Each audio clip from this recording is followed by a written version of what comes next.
Hi everyone, this is Group 12, which is the poor man's USB oscilloscope.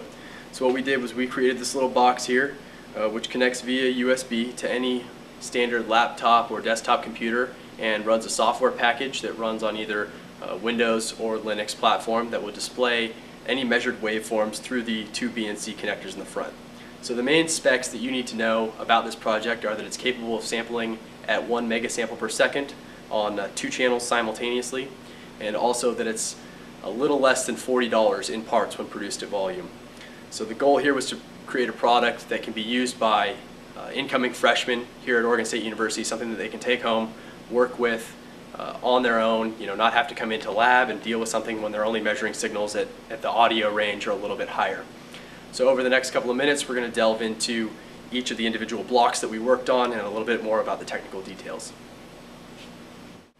Okay, so this is a little bit about the technical details of the attenuation circuit, which is really the front end, the first thing that the signal sees when it comes in. So the purpose of the attenuation circuit is twofold. First of all, to attenuate everything down, make sure that the signal is small enough that it can be read by our microcontroller and the ADC attached to it, which can only read between 0 and 2.5 volts. So if we have a 50 volt signal, the first thing that we have to make sure is that it's no higher than 2.5 volts. The second thing that we need to do is make sure that the signal doesn't go any lower than 0 volts because our ADC can't measure that. So the way that we do that is add a little bit of an offset to the bottom of the signal, bump it up so that instead of being centered at 0 volts, it's now centered at 1.25 volts, and negative voltages are between 0 and 1.25 volts.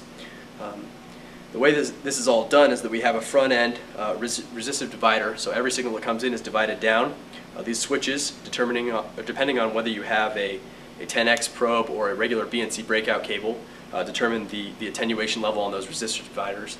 And then the next section that it goes into is a programmable gain amplifier, which amplifies the signal up depending on how much you want to be seen at the ADC. So if it's a really small signal, it gets attenuated down.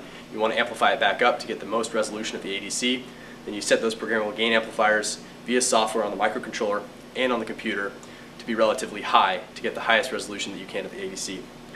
From here, the signal is passed straight into the microcontroller and the FTDI, as well as the software package on the other side, which you'll hear from Kavi and Mikhail about in a little minute. Hi, I'm Kavi, and I worked on the microcontroller and FTDI section of the boards. So basically the goal was to take the signal that comes in from the attenuation circuit, which has now been dropped into a range between 0 and 2.5 volts, measure it, get digital values for those waveforms, and send them back to the computer. So this is accomplished using an Atmel XMega 128A1 microcontroller, which is a pretty sophisticated microcontroller, runs at 32 megahertz. It has 2 onboard analog to digital converters that will be giving us 8-bit values for each point that we sample, and can sample at up to 2 megasamples per second on each one of those analog to digital converters. We're only running them at 1 megasample per second.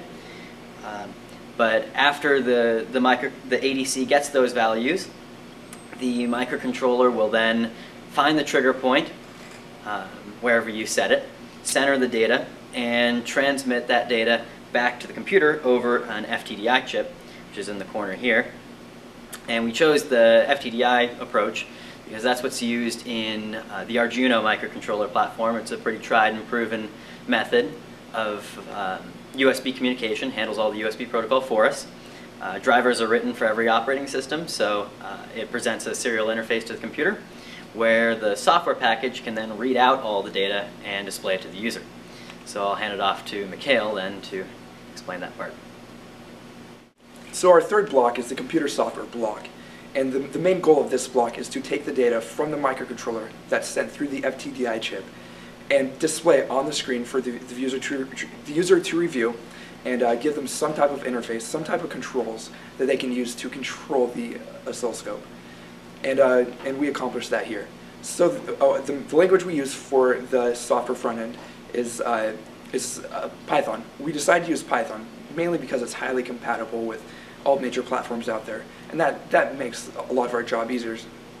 So in Python, one of the main libraries we used in Python is from a company called Inthought.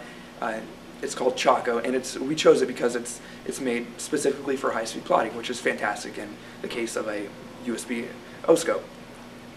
So inside the software, we have two threads, and the first one is the comm monitor, and it watches the serial port, and it waits for data, and once the data gets sent in, it puts it straight into a queue.